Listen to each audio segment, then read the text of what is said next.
El siguiente programa es clasificación B, para mayores de 14 años.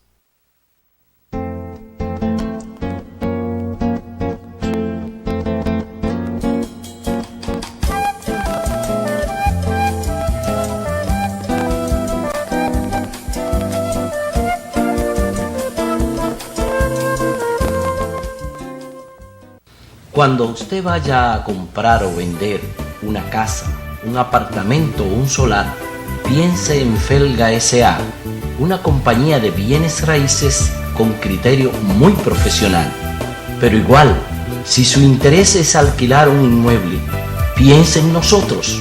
Felga S.A. está ubicada en la calle Ramón Santana, esquina Máximo Gómez, en la zona universitaria, con los teléfonos 809-682-7202, 809-688-5593. Recuerde que para comprar o vender o alquilar su casa, piense en Felga S.A.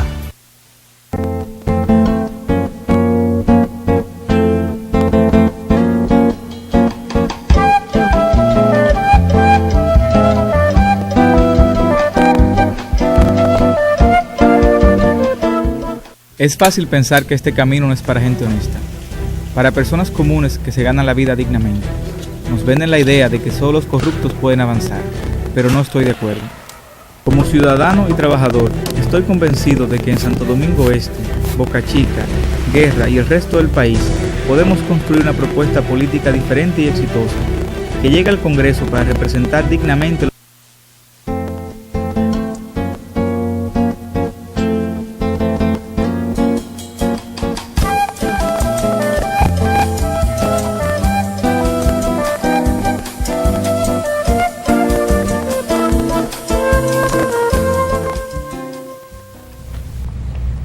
Señores, hola, saludo país, saludo chicos, Natanael, Pedro, Claudio.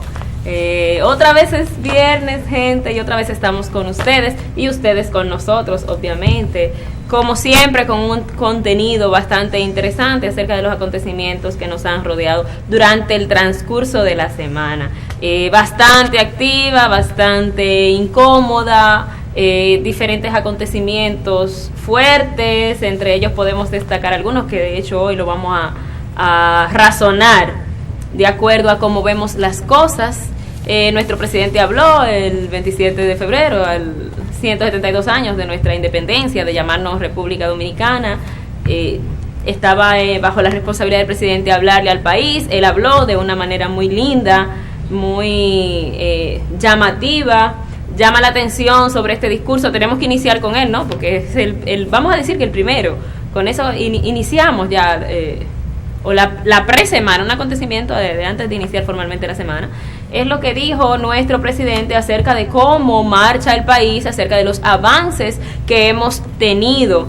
Destacamos algunas cosas. El presidente habló en torno a la pobreza, a la desigualdad social, y dijo algunas cosas bastante interesantes, señores. Dijo que alrededor de 900,000 personas han salido de la pobreza. Yo decía al principio que fue un discurso muy bonito, muy llamativo, bastante teórico. Yo decía en su momento que este es un país interesantemente, o sea, que hemos progresado como país de una manera muy interesante. Ahora bien, en teorías, ese era mi pensar al escuchar esta hora y estos 52 minutos que fue aproximadamente lo que tardó el presidente en decir muchas cosas de las que se han hecho en teoría, por decirlo así, o con los resultados totalmente distantes de la realidad que el pueblo vive hoy en día. Yo analizaba, pensaba, de dónde están estas personas, porque a dónde están, a dónde es que le estamos escondiendo, a dónde se guardan las personas, casi 1 millón de personas que citaba el señor presidente que han salido de la pobreza. Vi un cómic que tiraron ahí por el Facebook, bastante interesante, no sé si lo podamos ver más adelante. Era un cómic acerca de la cifra que nombraba el presidente, de los casi 1 millón de personas que salieron, y creo que era de Boquechivo, me parece, si mal no recuerdo, donde él decía que casi 1 millón de personas habían salido de la pobreza. Sin embargo, quien estaba al frente de él decía, ¿cómo? Y en el comité político hay tanta gente. Yo no sabía que había tanta gente en el comité político, significando, ¿verdad?, que los que han salido de la pobreza son un círculo minúsculo, pequeño, y acusaba directamente a los miembros del comité político, de una manera en broma, ¿no? Lo decía, pero sí podemos analizar un poquito esto de que la realidad es otra. La realidad que estamos viviendo como país es una muy distante a lo que se refirió el presidente el 27 de febrero, iniciando por decir que alrededor de 1 millón de personas han salido de la pobreza. Otra de las cosas que mencionó el presidente que es interesante que analicemos es la situación de salud. Él decía que la salud nuestra, que en nuestro país los hospitales ya no tienen nada que envidiarle a los servicios de clínicas privadas. Señores, yo de verdad, esa parte sí como que me impactó. Claro, lo de la pobreza, como comencé diciendo, es bastante impactante porque uno ve que no ve, mejor dicho, dónde están esas personas que salieron de la pobreza, o uno no se explica dónde es que la están escondiendo.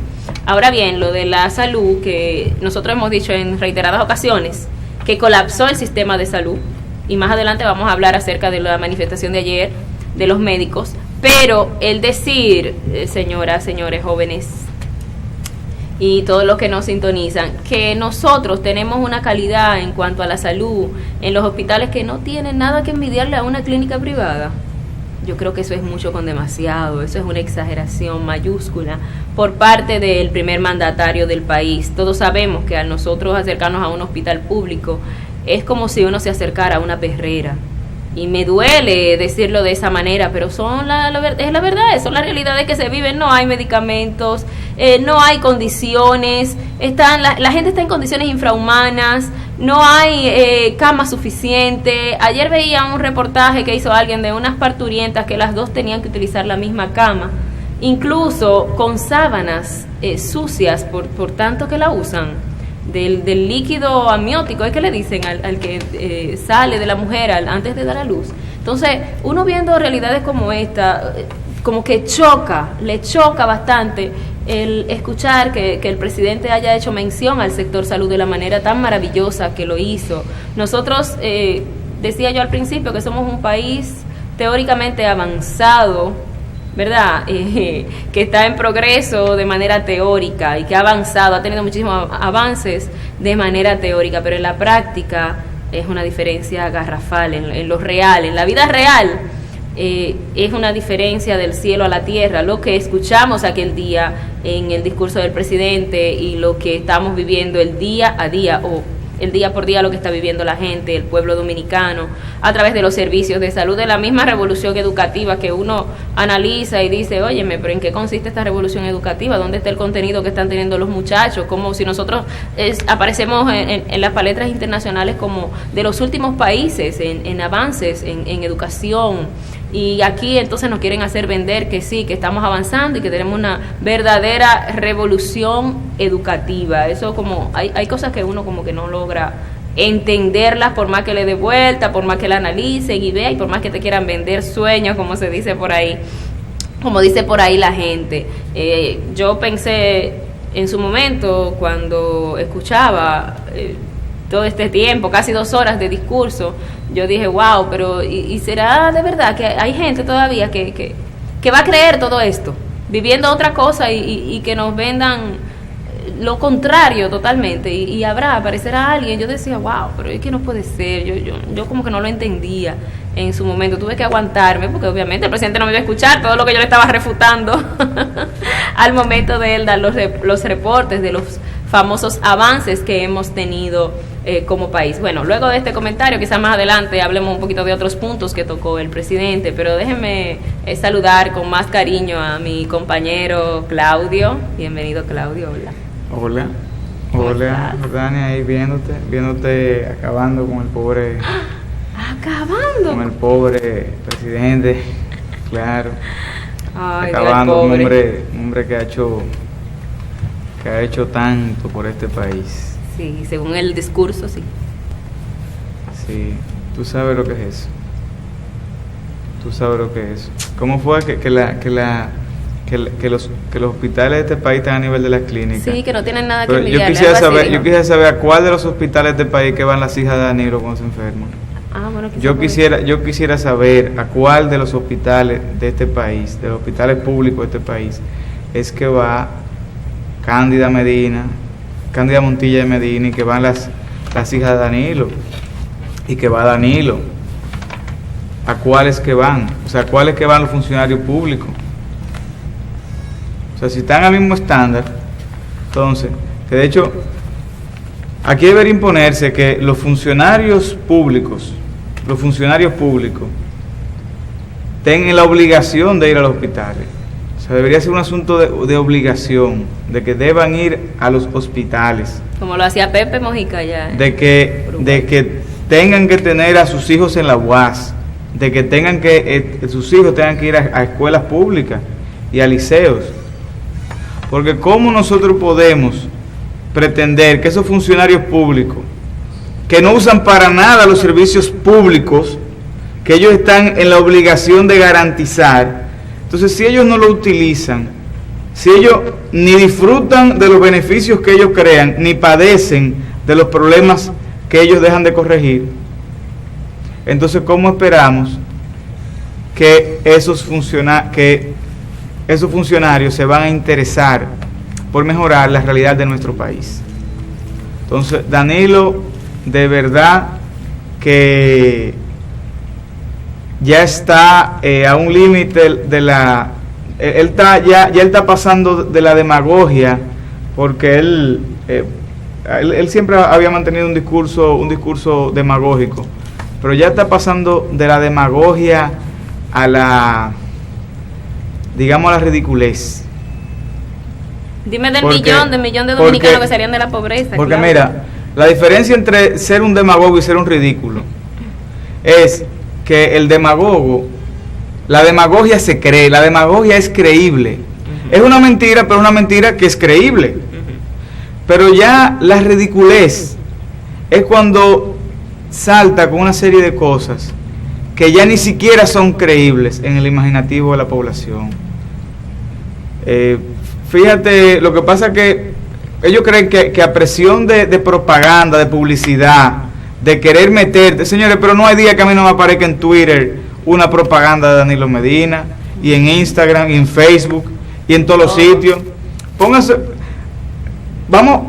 se pone a rodar los canales de televisión, y uno se da cuenta cómo simultáneamente en varios canales están pasando publicidad del presidente.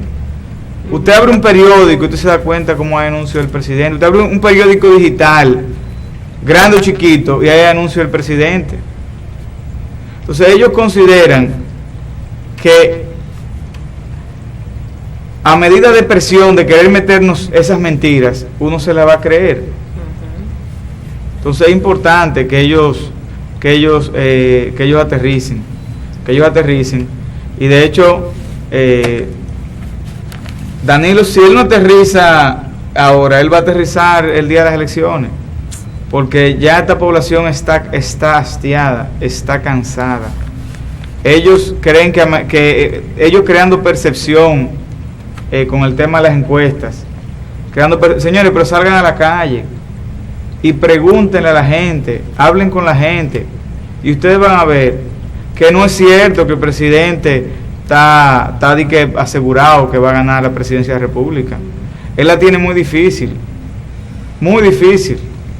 Ahora, claro, él tiene una cantidad de recursos. Mira, nunca, Jordania, nunca la democracia dominicana, nunca, y escúchese bien esto, nunca había estado en una situación tan desigual. Desde que inauguramos la democracia moderna en 1962, nunca había estado tan desigual la democracia. ¿Por qué decimos esto? Porque vemos cómo el actual partido de gobierno ha hecho un bloque que tiene, además de la mayoría de los partidos minoritarios, tiene 2 de los 3 partidos mayoritarios. Básicamente acapara más del 80% de los recursos que supuestamente destina el gobierno a través de la Junta, el Estado a través de la Junta Central Electoral, para que haya equidad. O sea, esos recursos que son para que haya equidad, ellos tienen el 80%. Entonces hay equidad, dándole más del 80% a uno y dejándole un 20% al resto de los demás. Para nada. Entonces, pero además de eso, vemos cómo tienen una mayoría mecánica instalada en el Congreso Nacional, una mayoría mecánica de tal manera que hasta modificó la Constitución.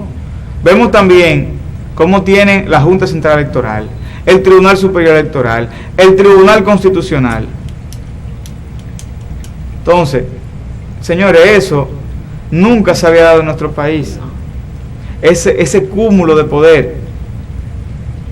Y ojalá de verdad, ojalá que la sangre no llegue al río, porque ante la situación que ellos tienen, cualquier fraude y vagamundería que ellos quieran hacer, lamentablemente vamos a tener que resolver en la calle, porque no es verdad que vamos a ir a la Junta, que al Tribunal Superior Electoral, porque son de ellos. O sea que aquí, si el pueblo sospecha de que hubo cualquier lío, en la calle, ¿qué va? En la calle.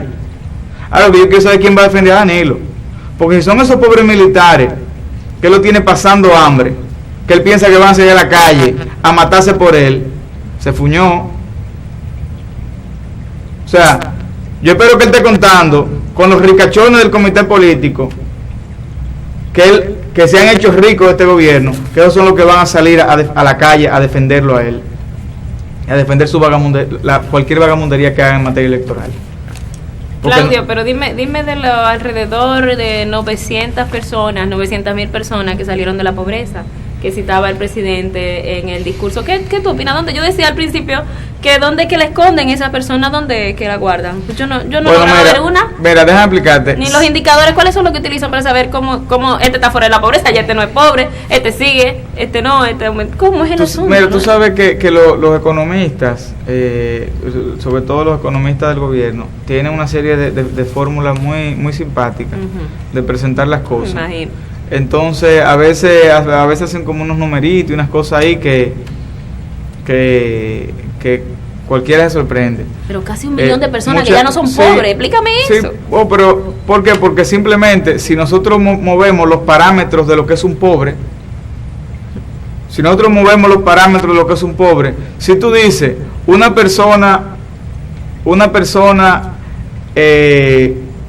que, o sea, cuando tú mueves el parámetro de algo, si tú por ejemplo dices una persona de 6 pies de altura es alta, pero si tú mueves el parámetro y tú dices no, ya de 5 para arriba ya son altos, entonces van a haber más personas altas en el país. Eso se traduce a la tarjetita esa que te dan. Entonces, sin embargo, el gobierno dice que salieron personas pobres, sin embargo, vemos cómo el gobierno de Danilo Medina ha aumentado el presupuesto que invierte en asistencia social. Entonces, ¿cómo es que hay menos pobres y hay que invertir más en asistencia social para los pobres?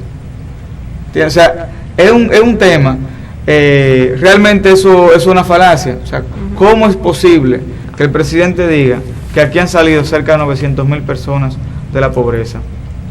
O sea, básicamente los que han salido de la pobreza, la mayoría están en los cementerios, que son aquellos pobres que se han muerto y salieron de la pobreza. Como dijo que chivo, el comité político tiene tanta gente. O sea, pero aquí, y de hecho ellos no van a atacar la pobreza, pero dime, Danilo, ¿a quién si no hay pobre, a quién tú le vas a comprar los votos? Es un circo. ¿A quién tú se lo vas a comprar? Entonces tú no puedes acabar con la pobreza. ¿A quién van a salir a darle 500 pesos, 1,000 pesos? ¿A quién ustedes le van a dar un picapollo para que vaya a hacer un bandereo? Si ustedes acaban los pobres, digo, ¿cómo ustedes van a funcionar como partido político? Porque ustedes hace rato votaron su concepción de partido político de cuadros y se han vuelto un partido político de masa clientelar. Se han vuelto, de hecho peor de ahí, se han vuelto en una mafia política. Ustedes se han vuelto en una banda. En eso que ustedes se han vuelto, en una banda. Y eso lo vemos, nada más hay que ver el perfil de muchos candidatos, de muchos actuales candidatos del PLD. Nada más hay que ver cómo esa gente se comportaron en su convención interna, que hasta muerto hubo. O sea, nada más hay que ver eso para entender en lo que se ha convertido el PLD. Entonces, el PLD depende de esos problemas, depende de la pobreza, del desempleo, de la miseria, del hambre, para poder mantenerse en el poder. Entonces no es verdad que esta gente van a resolver la pobreza, ni el desempleo, ni nada de eso. Al contrario, ellos lo quieren que haya más pobres. Porque imagínate que tú ganas 20,000 pesos y venga Danilo y con una tarjetita de solidaridad de 1,000 pesos.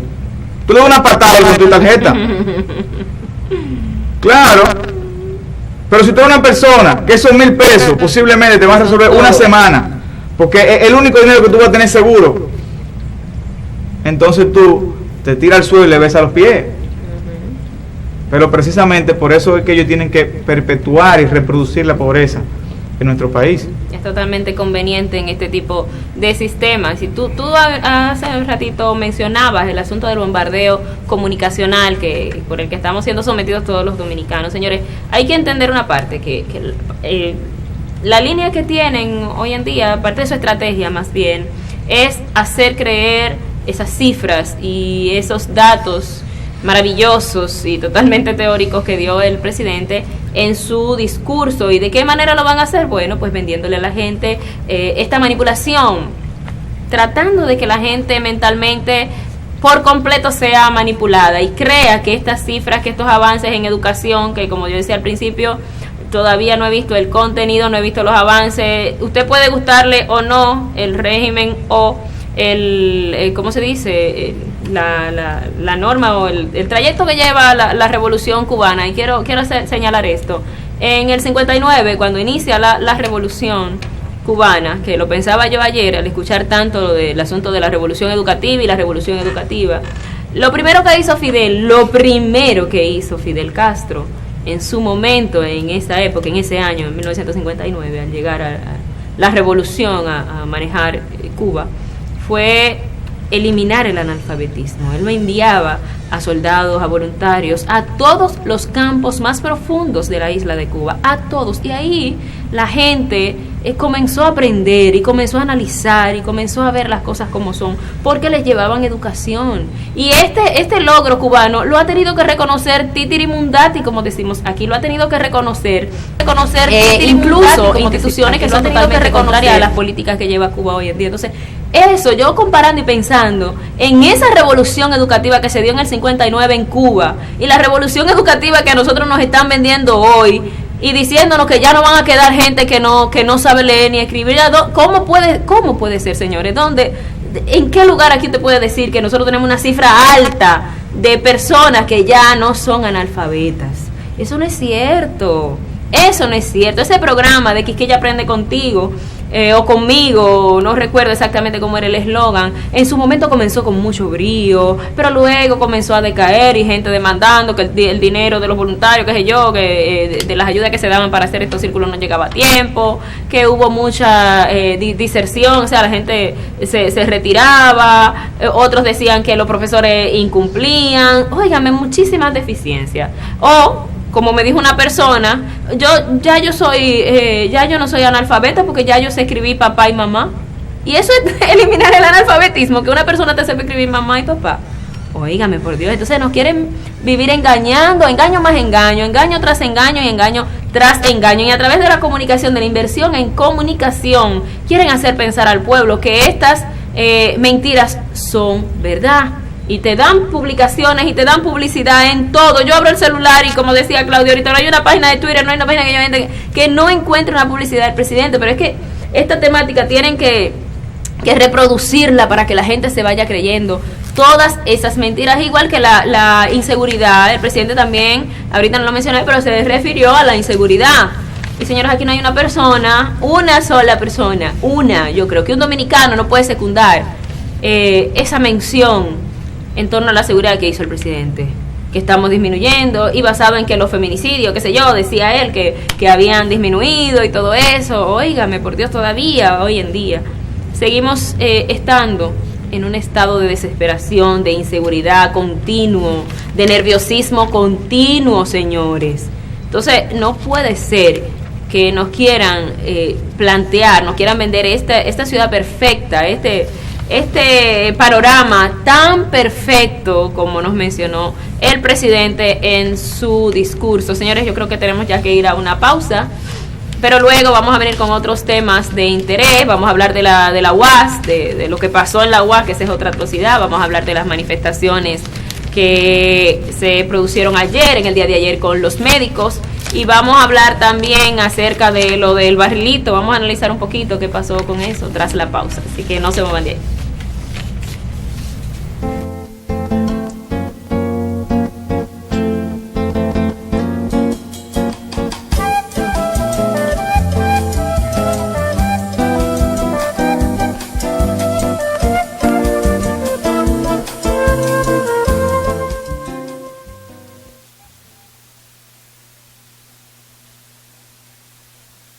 Cuando usted vaya a comprar o vender una casa, un apartamento o un solar, piense en Felga S.A., una compañía de bienes raíces con criterio muy profesional. Pero igual, si su interés es alquilar un inmueble, piense en nosotros. Felga S.A. está ubicada en la calle Ramón Santana, esquina Máximo Gómez, en la zona universitaria, con los teléfonos 809-682-7202, 809-688-5593. Recuerde que para comprar o vender o alquilar su casa, piense en Felga S.A.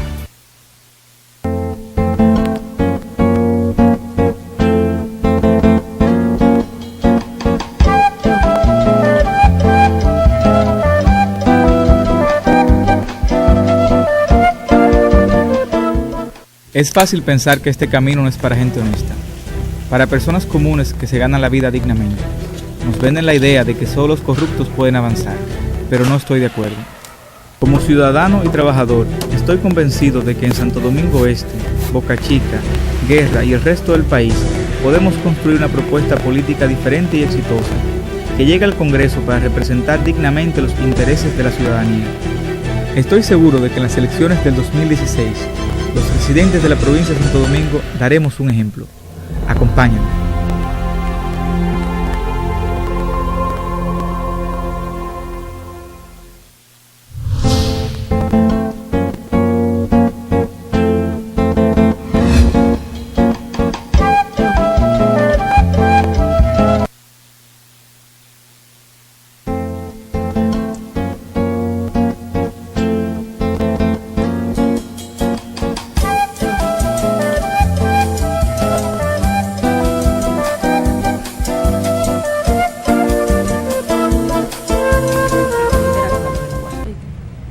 Señores, regresamos con una frase muy interesante que hemos escuchado durante todo el proceso de campaña, desde antes que el presidente se sentara en el trono, como le dicen algunos, y es lo que nunca se había hecho. Esa frase la vamos a vincular con algo que pasó esta semana en la UAS. Señores, bombas lacrimógenas en el aula magna, lo que nunca se había hecho, lo que nunca había pasado. Entonces, esto va seguido de otros acontecimientos que llaman muchísimo la atención. El ministro, otra vez, él como que le gusta sonar, el ministro de Interior y Policía, y de qué manera le gusta a este señor estar en el medio, señores. Ya pasando, llegando a niveles de bajeza elevadísimos. En la UAS, como todos sabemos, ya había anunciado previamente que los